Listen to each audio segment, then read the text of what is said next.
السلام علیکم ویورز، میں ہوں آپ کا ہوسٹ فیصل محمود شانی۔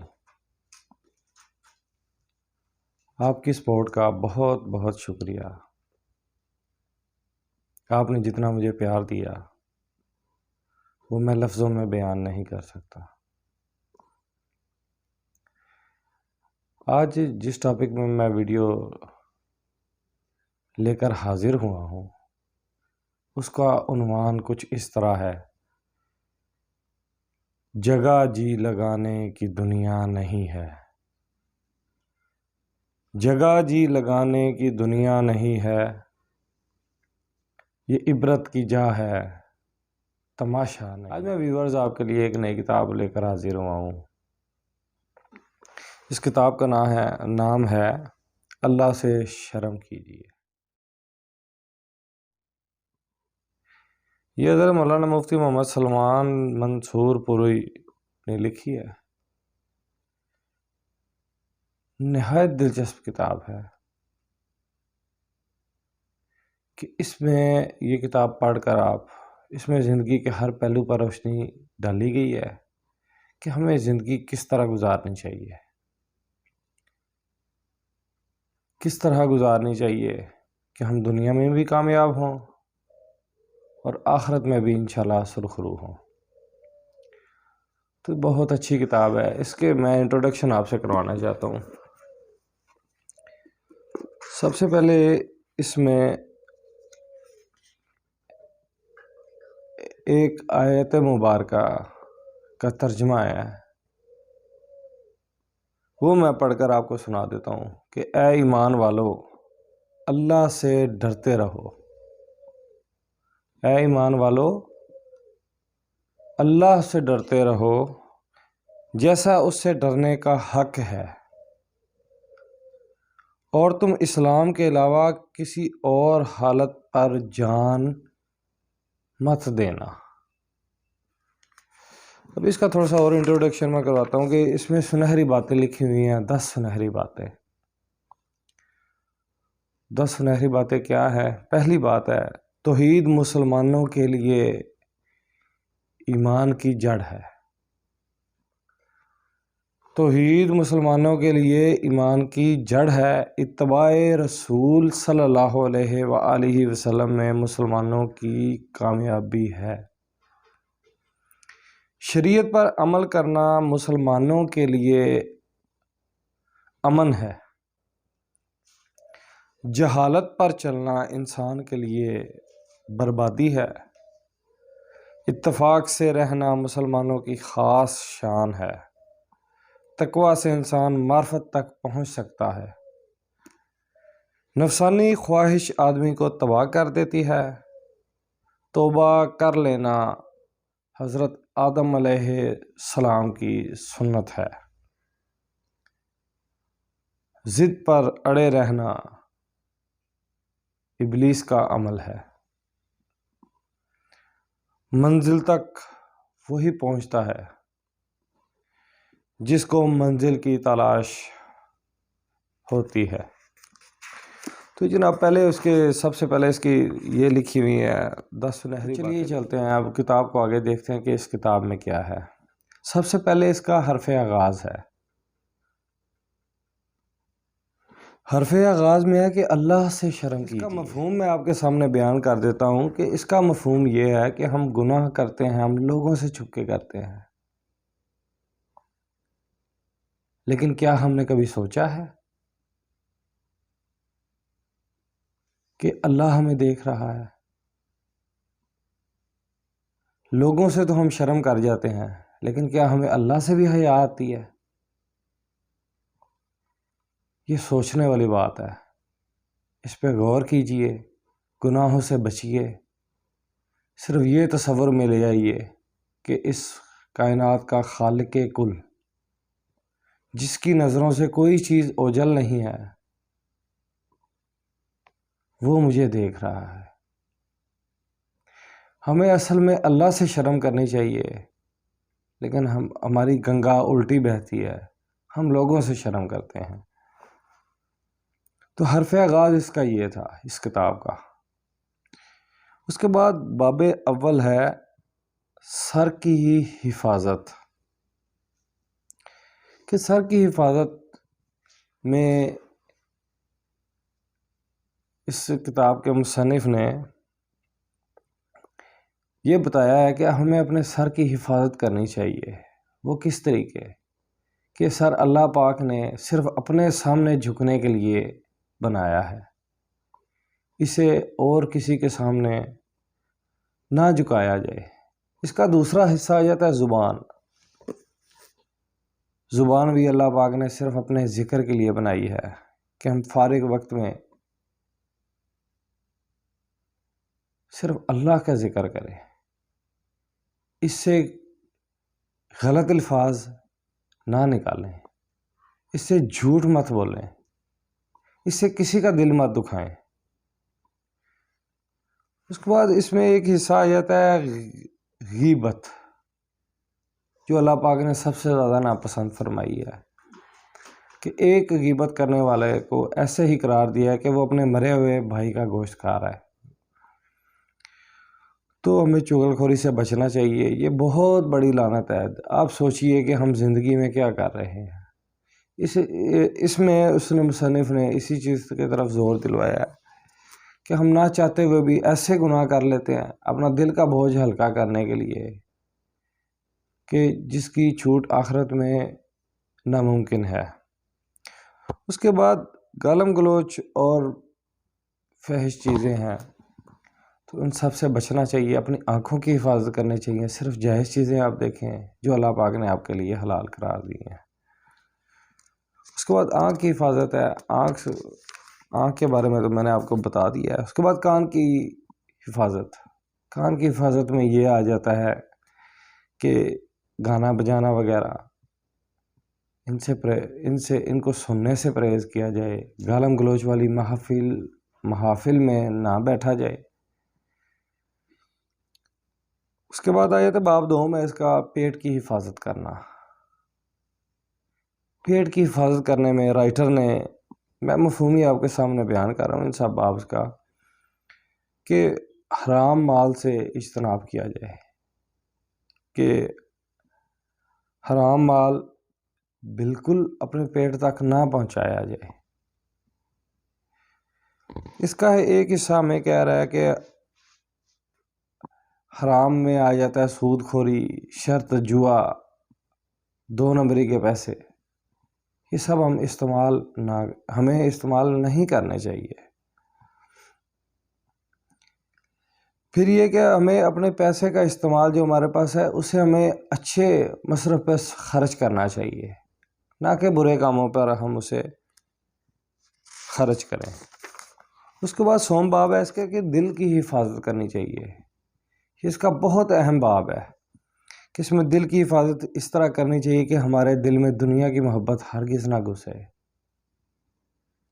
صرف اللہ کی عبادت ہی ہمارے دل میں رہے، اللہ کا ذکر ہی ہمارے دل میں چلے۔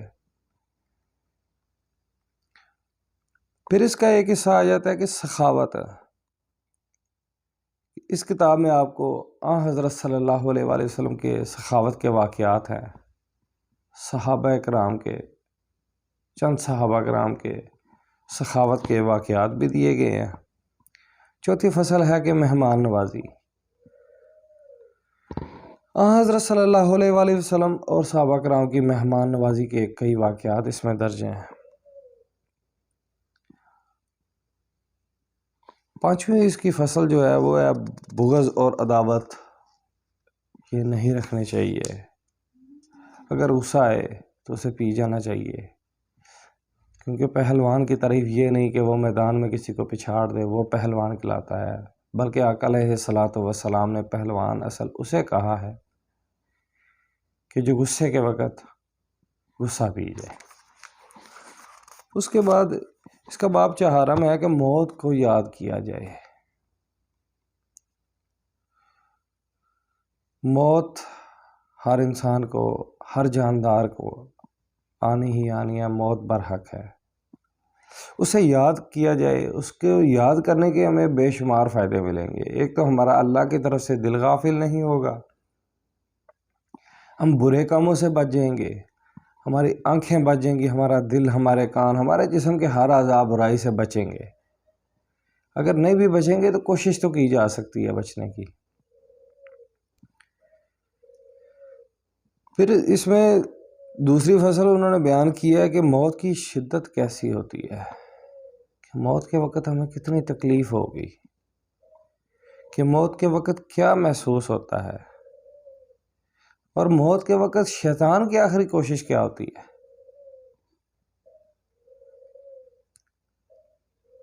اس کے بعد اس کا باب آ جاتا ہے، 5واں باب آ جاتا ہے، اس میں پھر مختلف صحابہ کرام کی، آقا علیہ الصلاۃ والسلام کی وفات کے بارے میں بتایا گیا کہ آخری وقت ان کا کیسا گزرا، انہوں نے کیا آخری وقت میں اپنے عمل کیے۔ اس کے بعد 5واں باب ہے اس کا کہ قبر کے حالات، کیونکہ ہر جاندار نے مرنا ہے، تو قبر میں اس کے ساتھ کیا سوال و جواب ہوں گے، یہ بدن قبر میں کب گلے سڑے گا، پھر اس کے ساتھ کیا سلوک ہوگا، کہ آقا علیہ الصلاۃ والسلام نے فرمایا ہے کہ قبر کو آپ عام نہ سمجھیں، یا تو یہ جنت کے باغوں میں سے ایک باغ ہے، یا جہنم کے گڑھوں میں سے ایک گڑھا ہے۔ تو اس میں کہ بتایا گیا کہ قبر والے کو کیسا کیسا عذاب ہوگا، کس لیے عذاب ہوگا، کیا کیا وجہ ہوں گی جن کی وجہ سے انہیں ہوگا۔ پھر اس کے مختلف بتائے گئے ہیں کہ دھوکہ دینے والے کے ساتھ کیا ہوگا، چغل خور کے ساتھ کیا ہوگا، بے نمازی کے ساتھ کیا ہوگا، کسی کا حق مارنے والے کے ساتھ کیا ہوگا۔ اس کے بعد یہ کہ ہم احصال ثواب کر کس طرح سکتے ہیں۔ اس کے بعد آ جاتا ہے 6واں باب کہ ہم قیامت کے احوال، کہ قیامت کب آئے گی، قیامت کی 10 قریبی علامتیں کیا ہوں گی، حضرت عیسیٰ علیہ السلام کا نزول کب ہوگا، کہاں ہوگا، کیسے ہوگا، یاجوج ماجوج کا خروج کب ہوگا، دجال کب آئے گا، یہ سب نشانیاں جو ہیں وہ اس میں بتائی گئی ہیں۔ پھر اس کے بعد اس کی دوسری فصل میں لکھا گیا کہ دوبارہ زندگی اور میدان حشر میں اجماع، کہ محشر کے دن کیا ہوگا جب ہم دوبارہ اٹھائے جائیں گے۔ پھر حوض کوثر کے بارے میں بتایا گیا ہے کہ سب سے پہلے حوض کوثر کو کون خوش نصیب اس سے سیراب ہو سکیں گے۔ پھر چوتھی فصل ہے آن حضرت صلی اللہ علیہ وآلہ وسلم کی شفاعت کبریٰ، پھر اس کی شفاعت کی اقسام بتائی گئی ہیں۔ پھر حساب کتاب کا بتایا گیا کہ حساب کتاب کس طرح لیا جائے گا۔ اس میں مختلف ظلم کرنے والے حضرات کے لیے جو وعیدیں ہیں وہ بھی بتائی گئی ہیں۔ کہ پھر اس کے بعد 6ٹھی فصل ہے اس کی میزان عمل کیا ہوگا۔ اس کے بعد رحمت خداوندی کا زبردست مظاہرہ، کہ اللہ پاک اپنے عرش کا سایہ کر دیں گے۔ حافظ قرآن کا کیا اعزاز ہوگا، حافظ قرآن کے والدین کا کیا اعزاز ہوگا، کہ اللہ پاک انہیں کیا چیز نوازیں گے۔ 7واں باب ہے اس کا آخری ٹھکانہ کی طرف۔ اس کی پہلی فصل میں بتایا گیا کہ میدان حشر میں جہنم کو لائے جانے کا منظر کیا ہوگا، کیسے جہنم کو میدان حشر میں لایا جائے گا، یہود و نصارہ کا کیا انجام ہوگا۔ دوسری فصل ہے میدان حشر کی اندھیریوں میں نور کی تقسیم۔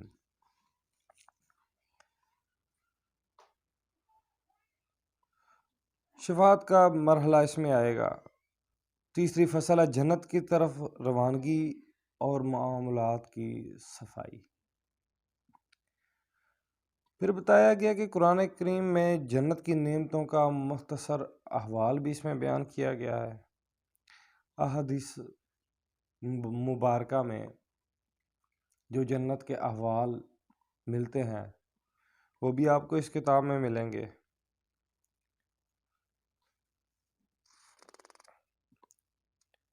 پھر اس میں یہ بھی بتایا گیا کہ بد عمل اہل ایمان کو جہنم سے نکالنے کے لیے حضرت صلی اللہ علیہ وآلہ وسلم کس طرح سفارش کریں گے۔